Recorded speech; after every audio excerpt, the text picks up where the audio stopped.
or the migration of the earliest people, starting from China, Iyapakinaan nga yan. to China, until yan ay makapunta sa Philippines, particularly in Mindanao.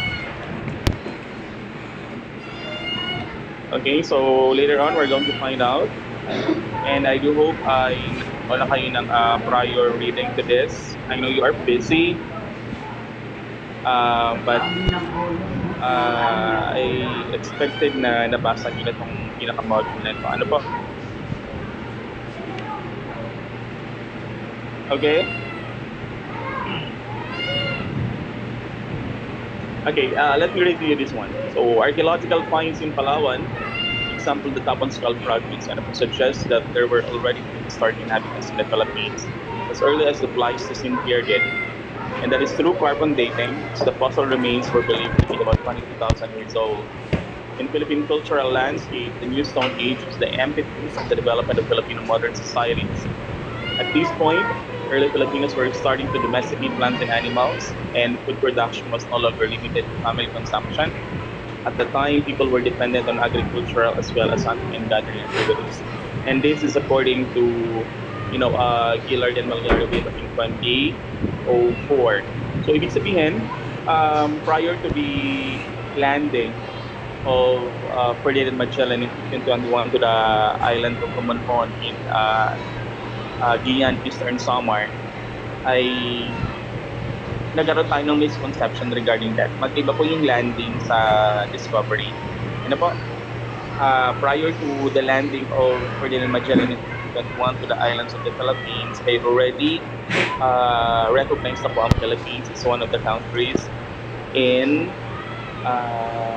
Southeast Asia. Hindi pa man siya totally talagang may pangalan, ano po, but each Southeast Asian country ay merong tawag sa Philippines. For example, ang mga Chinese, ang tawag nila is Mai. Ano po, and other Southeast Asian countries ay merong epithet na binibigay sa Pilipinas, no, as one of the major trade ports in the Pacific. Okay. So let us clarify that one na naglanded sa Philippine Islands si Magellan, not discovering the entire Philippines or the entire archipelago. Okay? Clear? Yes po, sir. Clear? Okay. Thank you. Okay. So, I have here this one. Ayan. I do hope nakikita ninyo ito. Okay. So, this one is in the PowerPoint presentation that don't present, but I have here a video presentation by Xiao Chua, and the title itself is The Filipino Race. Xiao Chua is one of the popular historians in the Philippines. But basically, ang kanyang concentration is more on Philippine culture, Philippine history, and ito panoorin natin yung short interview sa kanya with regards to Filipino race. Saan ba nagmula ang lahing Pilipino? Alamin natin. Panoorin nito. Huwag ka magagalit, Papa. Huwag kaming...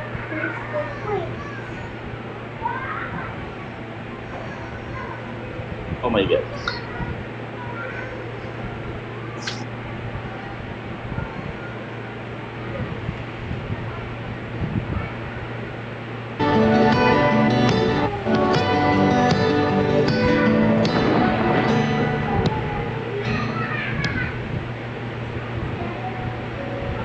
What is good about our race? Ano maganda sa lahi natin? Well, gusto kami linawin muna yung ilang mga konsepto. So, una sa lahat, tandaan natin na kung tutusin yung konsepto ng Pilipino, ito ay inimbento. Okay? Wala naman talagang pinanganak na original na Pilipino. No? Ang Pilipino ay imbensyon. Imbensyon siya ng kasaysayan. Una, nung panahon ng Espanyol bilang isang political entity, ang mga kalat-kalat na mga bayan natin na magkakahiwalay ang politika ay pinagsama-sama nung sinakop tayo ng Espanyol. Tinawag itong Filipinas. Kaya tayo Pilipinas at kaya tayo Pilipino. Pero bilang isang nasyon, kasi pag sinabi mong Pilipinas, nasyon yan, Pero inilinaw na to ni na Jose Rizal eh. Hindi ito batay sa dugo. Kasi tandaan natin na pag sinabi mo kung ang Pilipino ay batay sa dugo, wala namang original sa atin na purong Pilipino. Lahat tayo mayroong lahi ng kung anong dayuhan na pumasok sa ating bayan at iba pang mga tao. So kung yan ang gagamitin mo, parang yan yung nangyari sa Germany, na ang nasyonalismo ay batay sa dugo, yung hindi nila kadugo, pinatay nila. Hindi rin ito tungkol sa rasa o sa kulay ng balat, no? So pag sinabi mong lahi, lagi itong tinutumba sa race. Hindi ko siya tinitignan na ganun eh. Kaya Jose Rizal kasi, ang Pilipinas at ang Pilipino ay yung tumutulong sa isa't isa. Yan ang pinakita niya sa La Liga Filipina. So, si Rizal din, binasa niya yung mga pilosopo sa Europa at nakita niya doon na ang definisyon ng nasyon ay nasyon ka kung ang mamamayan mo ay may isang damdamin na nasyonal. Ibig sabihin, ano yung damdaming nasyonal? Ano ang batayan yan? Hindi kulay ng balat, hindi rasa, kundi kultura. You share a culture. That's one. Number two, moralidad o values. Nagsishare kayo ng common values. Diyan kayo nagiging isang nasyon. At yan yung pinilit ni Rizal na mabuo at ng mga propagandista sa kanilang mga sinulat sa La Solidaridad, sa El Filibusterismo, sa Noli Me Tangere, sa Anotasyon kay Morga at iba pa. Now, pagdating kay Andres Bonifacio, dinefine niya din kung ano yung bansa. Kasi nung sinulat nila ni Emilio Jacinto yung Kaptilya ng Katipunan, sinabi niya na ang kabagayan pinag-uusig ng katipunan ito ay lubos na dakila at mahalaga. Papagisay ng loob at kaisipan ng lahat ng Tagalog sa pamamagitan ng mataimtim na panunumpa, no? Upang sa pagkakaisang ito'y magkaroon ng lakas na iwasak ang masinsing tabig na nakabubulag sa isip at matuklasan ang tunay na landas ng katwiran at kaliwanagan. So, ano yung gusto ng katipunan na bansa? Nagkakaisa ang puso at damdamin ng lahat ng Tagalog para pagka nagkaisa na tayo, wawasakin natin yung nakabubulag sa isip. Ano yun? Kamangmangan. At matuklasan ang tunay na landas ng katwiran, both reason, katwiran, reason, and justice at kaliwanagan. Enlightenment para sa mga tao. So, para kay Bonifacio, nagkakaisa, enlightened, may reason, reasonable, no? At nagtataguyod ng hustisya. Yan ang Pilipino. Kaso, Tagalog yung ginamit ng term. So, nagagalit yung mga Bisaya. Sabi nila, dili naman kami kasama dyan sa mga Tagalog lang yan eh. Yung Bisaya kami.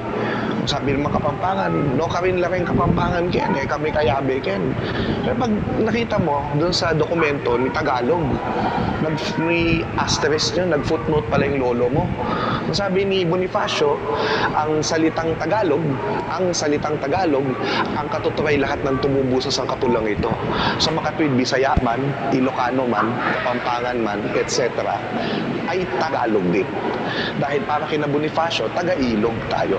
Now, that brings me to another point dun sa pagka-Pilipino. Kung ang pagka-Pilipino ay common, hindi siya batay sa race at hindi batay sa blood, ano ito, no? Una, pinakita ni Rizal na may common dapat na experience or suffering, nangyari sa Espanya, common culture, common morality. Ang sinasabi ni Andres Bonifacio, yung pagiging tagailog natin. And that is another level of looking at ano yung lahing Pilipino.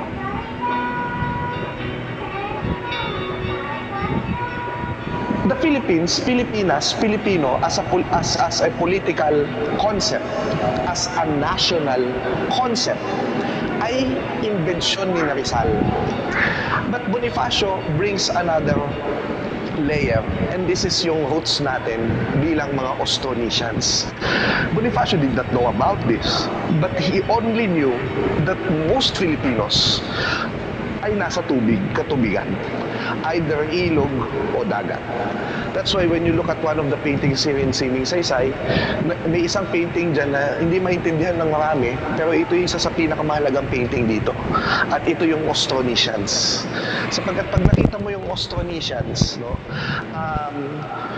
yan ang ninuno ng lahat ng Pilipino. Ibig sabihin, Tandaan natin na bago dumating yung mga Kastila, meron na tayong kultura, meron na tayong kabihasnan at mayaman na tayo sa mga resources at sa pakikipagkalakalan sa ating mga kapitbahay. Yung mga Austronesians, sila yung ninuno natin. At pag sinabi mo Austronesians, sila ay magaling sa pagbabangka.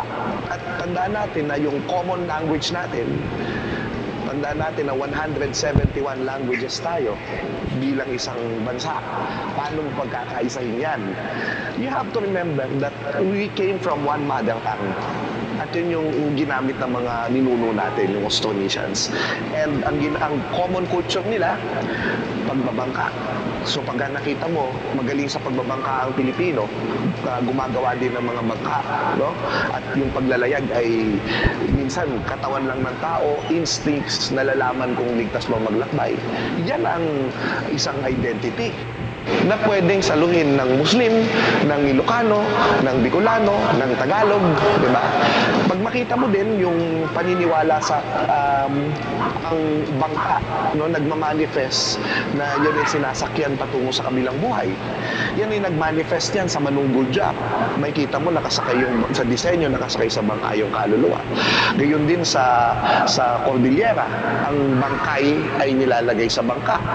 Sa Sulu, no, at sa Zamboanga at sa Tawi-Tawi, may mga sundok na grave markers na ang tao ay nakalagay din sa bangka. Same with Batanes, na ang nililibing na iba't na mga katutubo ay sa disenyong bangka inililibing. So ano yung ibig sabihin nito?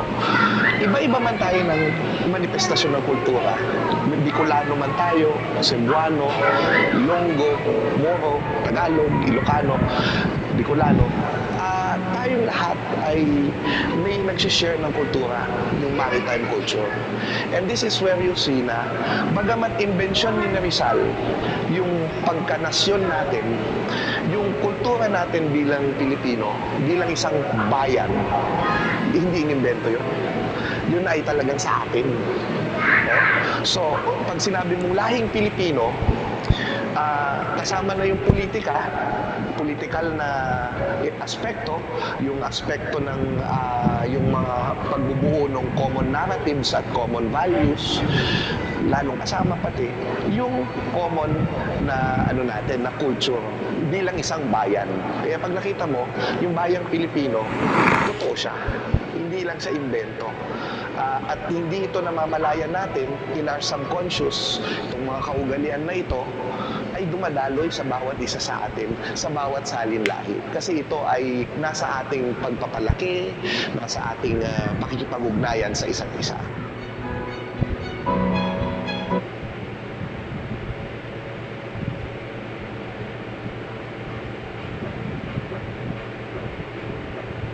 Okay. Typical in. Okay, sino pwede kumatawag dito? Si Albert Katubay. Hi, Albert Katubay. Albert? Pa. Did you watch? Did you listen? Hindi ko, sir, pasensya na po. Hindi ko po masyado kasing maintindihan. Gawa po nung mahina yung internet namin. Kaya po, pero, sir, ano po ba ang tanong, sir? Alin doon ang hindi mo naintindihan? Masyado po, sir, tawag ito yung para pong minsan po nawawala-wala yung salita. Mm-hmm. Tapos po, hingi po kasi nung mga bata, sir. Mm-hmm. Are you using the data? Or Ano lang po, sir, Wi-Fi naman po.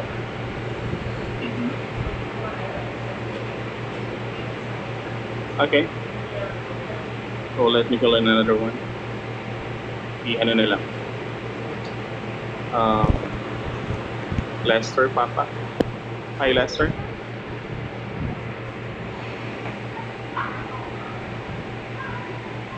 Mr. Papa.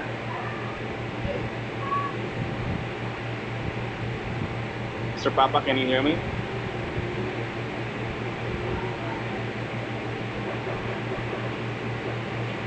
Hello po, sir. Good evening po.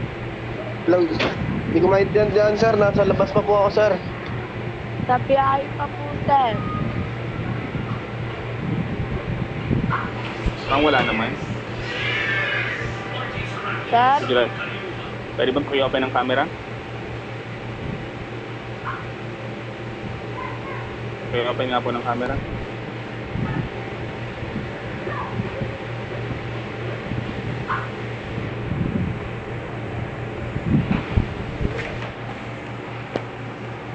Paano na, sir? Sa tricycle na, sir. Asan? Pauwi pa lang, sir. Si Papa ang tinatanong ko. Asan si Papa?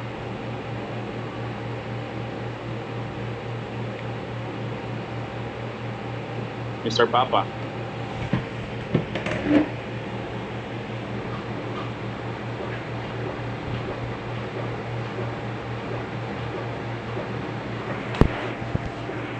Okay. Mr. Baron, would you like to open your camera? Ako po ay nasa bahay na, sir. Mm-hmm. Did you watch? Yes, sir. Mm-hmm. Okay, thank you. Thank you for watching. Okay, I have a question for you, Mr. Baron. Okay lang. Yes, sir. Okay, it's based on the video presented. And according to Xiao Chua, what was the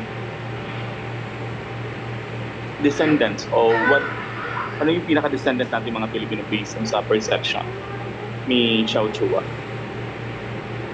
Bale sa pagkakaintindi ko, sir, mga Espanyol, sir. Kasi yung mga Espanyol kasi natin, sir, parang ancestor na din natin. Kasi yung mga ibang salitang Tagalog, sir, ay doon din po minsan nagsimula, tulad ng lamesa or kung tawagin sa Espanyol ay lamesa. Mga ganun, sir.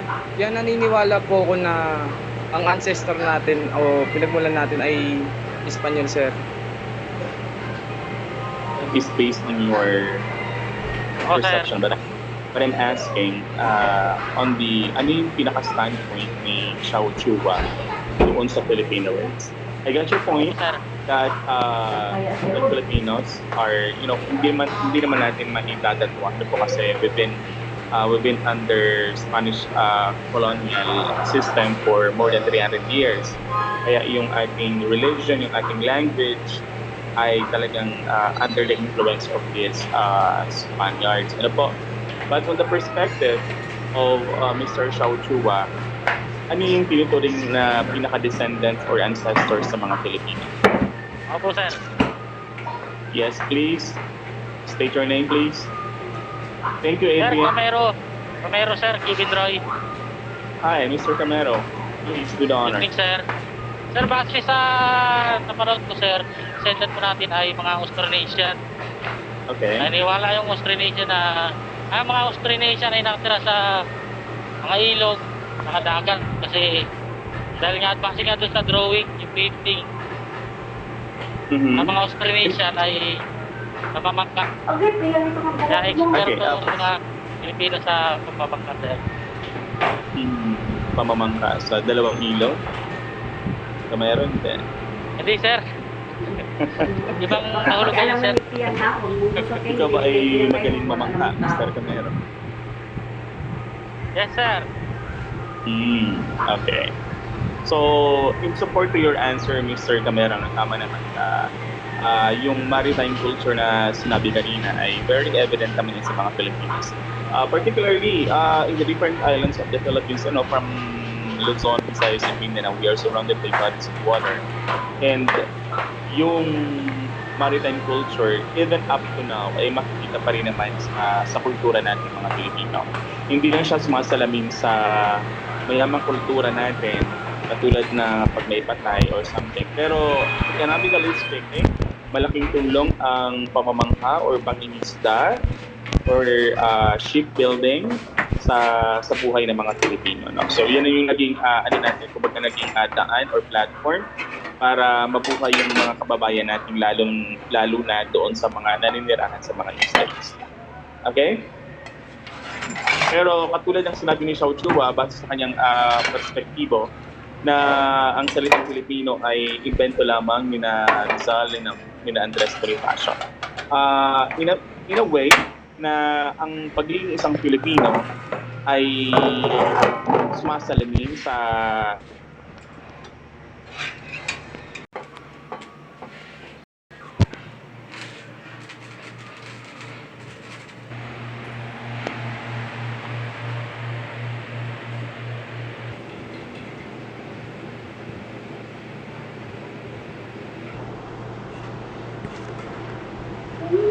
Okay, welcome back.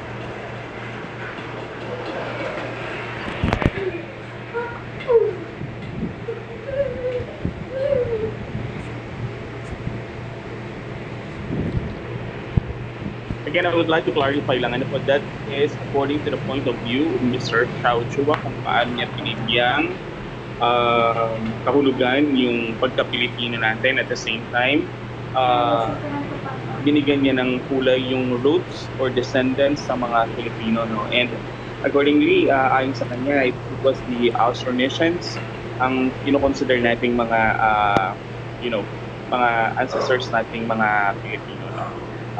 Anyway, ang mga Austronesians na yun ay nakatira sa Pacific. So, hindi lang naman Philippines, even some countries along the coast of Taiwan. Huwag ng tawa, hindi ko na marinig yung klase ko. Hanggang sa mga isla ng Polynesia, Micronesia, these are so-called the Pacific Islanders. And ititrace talaga natin there is no such thing as a definite definite answer to that kung ano ba talaga, okay? But sa paniniwala nga ni Xiao Chua, it was the Austronesians. Pero isipin din natin that long before, in 1521, when Magellan landed here in the Philippines, ay may mga tao na talaga. So hindi siya discovery, okay, para sa ilan or para sa atin, but dumaan lang talaga. He landed here in the Philippines, but unfortunately, he died on April 27, 1921 in the Battle of Mactan. That's because of the group of Lapu-Lapu and his men, seized that island of Mactan. At doon nga, nagkaroon ng conflict between the two of them. But originally, there was no conflict between Magellan and Lapu-Lapu. Okay? Yung mga taong nasa paligid lang nila ang nagbigay ng, kumbaga nagbigay daan para ma-push yung sinasabi nating Battle of Mactan that led to the death of Ferdinand Magellan. And the rest is history. Okay. But right now, yung tinatawag nating Flipping of the Philippines, mag-base muna tayo doon sa mga theories. Sa theories na nakasulat sa ilang libro, but still, that's to be proven. So, here we go. Okay. Here are some notable Filipino and non-Filipino anthropologists. When we talk about anthropologists, ito yung mga expert or mga specialists. Ingay naman. The nature of man, how man lived, yung history ng mankind talaga ang pinagpo-focusan ng pag-aaral nila. No? And we have here Felipe Landa Jocano. He was born February 5, 1930 until his death on October 27 of 2013. He's an anthropologist, an educator, and an author known for his significant body of work within the field of Philippine anthropology. Again, he was considered as the country's first and foremost cultural anthropologist. He became a professor emeritus at the Asian Center of the University of the Philippines and executive director of the Punlad Research House Incorporated and a professor in the University of the Philippines when he was alive. Okay, he was known for his core population theory that accordingly, he suggested that the early inhabitants of Southeast Asia were once the same ethnic group with similar culture, but eventually through a gradual process driven by environmental factors, differentiated themselves from one another. So, pwede nating ma-associate dito na due to some, the high level o yung pagtaas ng tubig ng dagat because of the glaciers. May sa pagkatuloy ng mga glaciers, possible that's one of the reasons kung bakit yung mga land bridges na dinadaanan ng mga earliest people way back in time ay nawala. And hanggang sa ma-stuck sila sa isang lugar na kung saan doon na nila pinagpatuloy, doon na sila nag-settle, doon na sila nabuhay hanggang sa, makabuo sila ng a certain village or community in that coastal.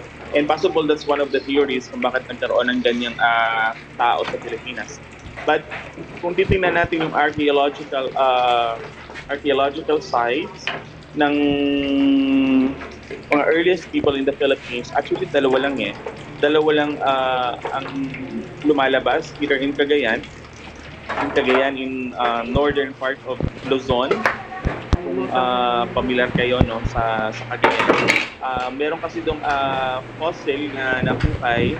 Ang fossil na yun ay tinatawag na yung sa remains ng Callao. Kaya tayo merong Callao man. Callao. C-A-L-L-A-O. Callao man ang tawag sa kanila. If you do remember, meron tayong mga Peking man, meron tayong Neanderthal man. Okay, meron tayong Lucy na tinatawag na isang Australopithecus. But here in the Philippines, maybe 20,000 to 30,000 years ago, ay meron talagang mga earliest people na nanirahan talaga sa atin. And one of the fossils na na-discover nga dito sa atin was in the province of Cagayan, in the Callao Cave. Okay, Callao Cave in Cagayan. Then the other one that I'm referring to was the Tabon Cave in the southern part of Palawan. Kaya nga meron tayong Tabon man. Okay? It was discovered in the year 1962. Okay, 1962 by a certain archaeologist named Robert Fox. Okay? And yung environmental factors na kino-consider natin dito ay yun yung naging dahilan para magkahiwa-hiwalay sila. But dito sa theory ni Felipe Landahocano, emphasize that this group of people were once one. But due to some environmental factors, kaya nagkaroon ng scattering or paghiwa-hiwalay ng mga grupo ito hanggang sa, magkalayo-layo sila. And by just looking the vicinity of Southeast Asian map, ang bansang Pilipinas, together with Indonesia, Malaysia, and we do have Sabah in Borneo, and Vietnam, ay magkakalapit lang naman talaga. Okay? Are you still with me? Are you still with me? Okay. Yes, sir. Okay. And doon pa lang natin na mahihinuhan na there is a possibility nga siguro na itong mga tao sa Pilipinas ay galing talaga sa ilang isla sa Southeast Asia. Possible nga there is a theory na baka nga ang Pilipinas ay isang extension ng isang kaharian noong unang panahon. I would like to clarify lang din na nung mag-land si Magellan sa Pilipinas, wala pang pangalan ng Pilipinas hindi pa tayo isang bansa talaga. Hindi tayo as one on. So mga pa lang tayo, mga islang talaga. Naging tinawag lang tayong Pilipinas noong 1565. Okay? Noong 1540s pala. Noong 1540s nang ito binigay ni Roy Lopez Miglagubas. Pero after that 1540s, nakapag-settle permanently ang mga Kastila sa Pilipinas in the year 1565 sa pangunguna ni Miguel Lopez de Legazpi. So that's the first first na talagang sila nag-settle in the 16th century. Hindi doon sa pagdating pa talaga ni Magellan noong 1521. Not 1521 but 1565. Permanent settlement ng mga Kastila sa Pilipinas headed by Miguel Lopez de Legazpi. Okay, another anthropologist here in the Philippines, his name was Henry Otley Bayer. He was born July 13 of 1883 and died December 31 of 1966. And he was an American Tawa who spent most Yung of line his class adult ako. life in the Philippines teaching Philippine indigenous culture or PIC, just like what we are doing today. Okay, Hart and George Paul Taylor as the Dean of Philippine Ethnology, Archaeology, and Greek History, making him as the founding member of the Anthropology Department of the University of the Philippines in 1948. He was also the department head of the said university from 1925 until its retirement in 1954. And because of that, he was known as the father of Philippine anthropology. Ito naman yung kanyang theory. Kung si Philippe Landao ay merong migration theory or the core population theory, si Bayer naman ay merong tinatawag natin wave migration theory. So, based on the title itself, based on the theory, so maihinuhan natin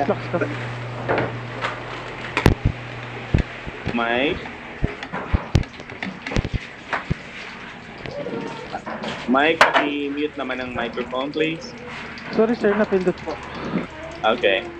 So, si Henry Otley Bayer naman, nakilala siya sa wave migration theory, and based on the theory, it's sa Malaysia, sa Indonesia, and, name for it. Ayan. So, ito yung pinaka, isa sa parang trade route or masasabi nating naging daan ng ilang mga earliest people na nagko-cross ng mga bansa noon pa man po. And we have here in the shelf of in the Indonesia, we have makikita natin ang Borneo, Sumatra, and Java, Sulawesi. These are the islands, the group of islands of Indonesia. And yung Bali. Okay. Then itong nakikita yung Sahol one, I think this is this is Australia, I might say. And we have the New Zealand and other Pacific islands, yung pinaka trade routes or yung ruta ng pakikipagkalakal nila yung sa mabuo yung theory or konsepto na kung paano ba talaga nagkaroon ng tao sa Philippines. But dito sa theory ni Henry Otley Bayer, ang binibigyan niya talagang pansin dito kaya nagkaroon ng mantika, because of migration. No, From mantika different yung parts of the Sunda and the Sahol Shelf in the South Pacific. Okay? Just remember, according to lalagay ko muna to sa rep, ma. it was the group of the Tonman, then we do have here the Negritos, the Indonesians, and the Malays. So, kaya ito tayo. Kaya siguro sinasabi ng ilan sa atin na meron tayong grupong Malayo or Malay clan. Pero yung possibility ay hindi natin sinasara doon. Kasi sabi nga natin kanina, ay melting pot of culture ang Pilipinas ng iba't ibang lahi. Kaya eto tayo. Resulta ng intermarriages, yung pagpapakasal ng dalawang lahi. Kaya eto tayo ngayon. Okay? So, katulad ng sinabi ni Xiao Chua kanina, at first during the interview, na wala naman talagang 100% by blood na Filipino. Kasi we were colonized by the Americans, for the Japanese, for the Spaniards. So, yung pinakalihipin ng dugo talaga ng mga Pilipino, parang wala naman talaga. And somehow, I made agree to him by that. Okay? Okay, do you have any question so far? Mr. Ramo, are you still there? Yes, sir.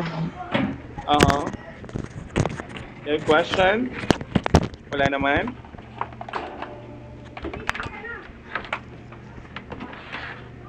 Wala naman po, sir. Okay.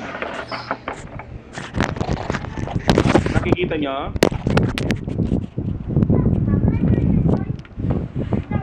Sir, wala Hello po. po. Wala kayo nakikita? Wala pong PowerPoint. Wala po, sir. Sige, ulitin ko.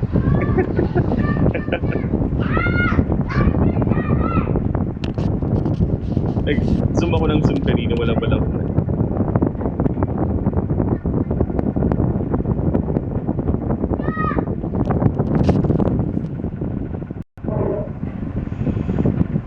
Ayan, meron na. Yes po, sir. Okay. So ito yung mga pinaka-reference natin, ano, yan yung mga pinaka-reference ko okay, na pinagkunan ng ilang mga data. Ano po?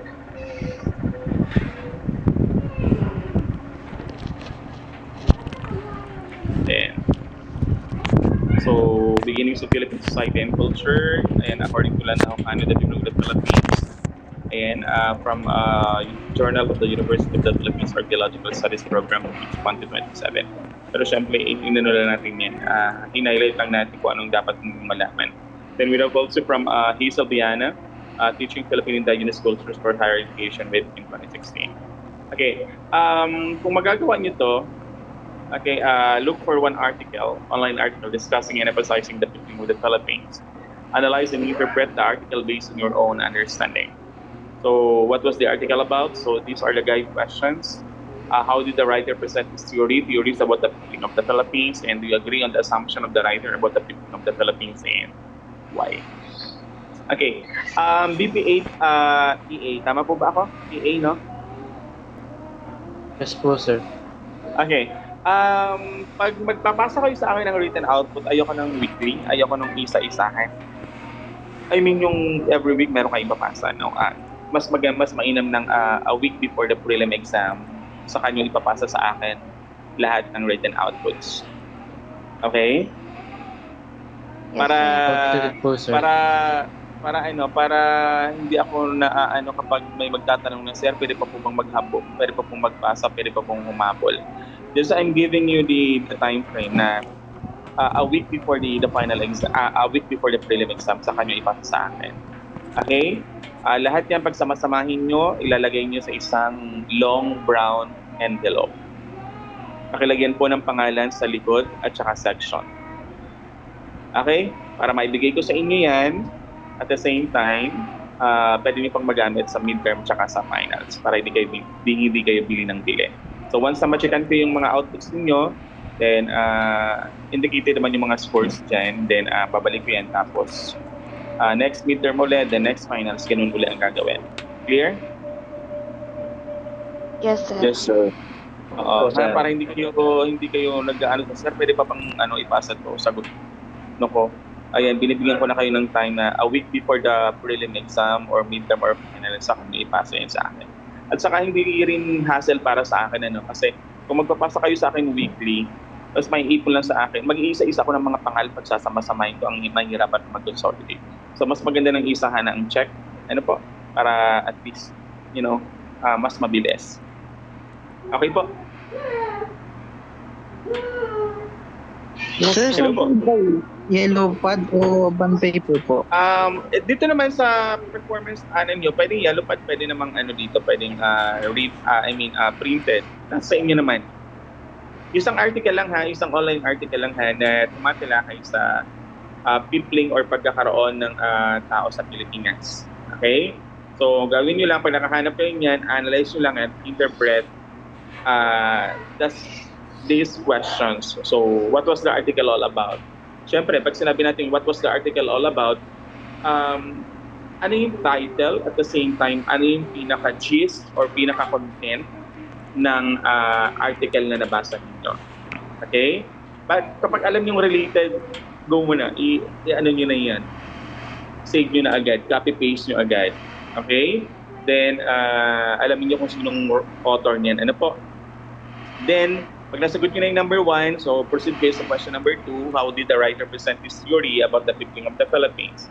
So, doon na. Yung sequence kung paano niya nilahad yung informations or details regarding sa theory about peopling of the Philippines, yun ang pwedeng maging content natin dito. And for number 3, do you agree on the assumption of the writer about the peopling of the Philippines? So, pwedeng mag-disagree kayo, pwedeng mag-agree, depende sa inyo yan, depende sa pagkakaunawa ninyo. Okay? So, you have a lot more days to prepare on it and submit that on me a week before the prelim exam. Okay po? Sir, Yes po. nag-attendance na po kayo? Nag-check lang ako kanina, pero yung group attendance natin. Berak. Sir, present po ako, sir. Who are Sir, you? pwede mabul sa attendance? Bercy Lady Nel po, Jack. Ba't ngayon lang kayo pumasok? Sir, Sa nasa biyahe kakarating po. lang po. Kakadating nyo lang. Galing saan? Sa review, sir. Yes, sir. Nagre-review kayo. Sir. Kaya pa ba ng oras ninyo? Sir, hindi na po. Ayan po. Ako rin, sir. 5 feet? Flat? 5 flat, sir. 5 flat po.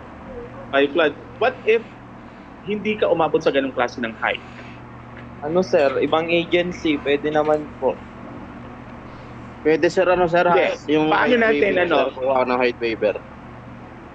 Paano natin maipapasok tong indigent, paano natin ipapasok tong indigenous community?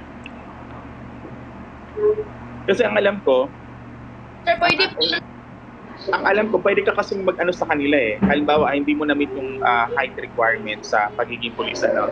Pero pwede kang ma-consider, pwede kang ma-rehire, ma-reconsider kung ikaw ay magkakaroon ng certificate of residential or residency, certificate of residency to this this community for at least for 6 months or 1 year. Tama ba ako? Sir, yes, sir. Gawa na kanina, sir. Height waiver yung tawag din, sir. Anong tawag po? Height waiver po, height waiver. Height waiver. But ano lang, providing na dapat tumira ka sa kanila for a certain immersion, parang immersion ang dating sa akin, na for 6 months or maybe 1 year, na parang certificate of residency na patunay talaga na ikaw ay naging part ng nasabing indigenous community. Pwede kang ma-reconsider as a police officer sa pagkakaalam ko. I think meron tayong legal basis dyan, but hahanapin ko yung pinaka-legal basis dyan para at least siguro wala naman sa inyong 49, 48, wala naman na 411 or something. Lahat naman kayo ay matatangkad. Ano po? So, if ever lang naman na may mangyaring ganun, so pwede po yun, pwede kayong ma-reconsider dahil nga nag-fail kayo doon sa height requirement, so pwede tayong tumira for 6 months to 1 year para magkaroon tayo ng certificate of residency kung ang hinihing requirement ay yung sa indigency. Yes po. Sa train.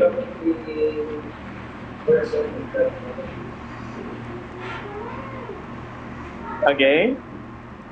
You have more questions so far? Alan? Take time. Okay, we don't hear kasaysayan ng dahil. Show ko ba? Okay. Let's get this one.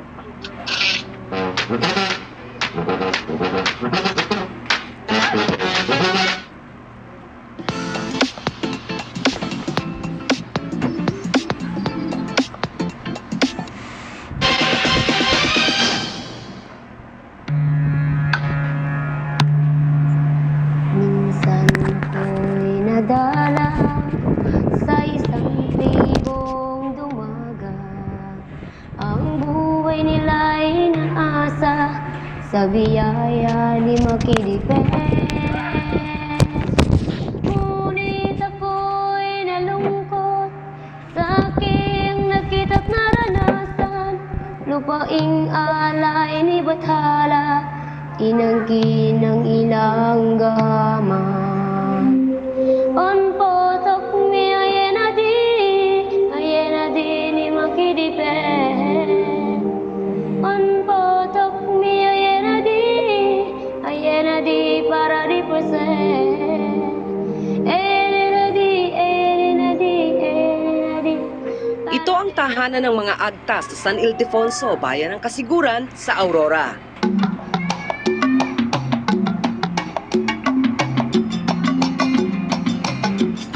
Pangangaso at pagtatanim sa kanilang katutubong lupa o ancestral domain ang kabuhayan ng mga agta. Ang tinatawag na ancestral domain ay yung tinitirhan ng mga indigenous people simula pa nang maitatag ang kanilang tribo.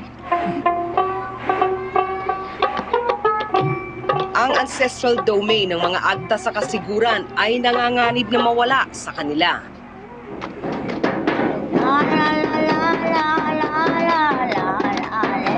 Maraming sinasabi ng mga katutubo na ang lupa ay kanilang buhay.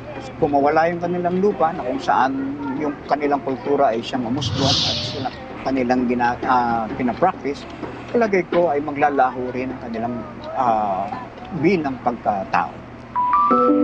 Sa bisa ng Republic Act 10083, itinatag ang Aurora Pacific Economic Zone and Freeport o APECO. Magiging economic zone ang mahigit 12,000 ektaryang lupain sa kasiguran. Kasama na rito ang mahigit 11 ektaryang lupain ng mga agta. Kami po mismo na mga katubo dito sa kasiguran, dito na po halos lumaki, dito na po yung mga ninuno namin. Tapos sila lang po yung pupunta para mangangkam ng aming lupaing ninuno. Kaya po, yun po yung kinatatakot namin. Uunlad daw ang mga agta sa proyekto. Kung development na gustong ihatid ng APECO, hindi lang ito yung tinatawag natin na basta magkaroon na ng investment sa isang area. Hindi. Nais nating iangat yung kalidad ng pamumuhay ng mga tao sa isang lugar at kasama sila sa nakikita ng APECO na dapat maging partner, makasama nito sa tinatawag na development. Wala raw formal na konsultasyon sa mga agta bago na isabatas ang APECO. Para pong nangyari, sinaksak kami sa likod ng mga ahensyang ganito. Dahil hindi po namin alam na batas na pala ito. Ayon sa Indigenous Peoples' Rights Act o IPRA, kailangang ipagbigay alam at ipaliwanag ng lubos sa mga katutubo ang anumang aksyon na may epekto sa kanila bago ito ipatupad. So kung walang konsultasyong nangyari, ito ay isang malinaw na paglabag sa kanilang karapatan at sa batas ng Pilipinas. Kaya mariin dapat ang ating tayo dyan na ito ay itama. Dismayado ang mga agta. 1983 pa sila humihingi ng titulo pero naunahan sila ng APECO na 2010 lang itinayo. Dapat mas nauna pa yung APECO na i-release kesa dun sa aming ancestral domain samantala.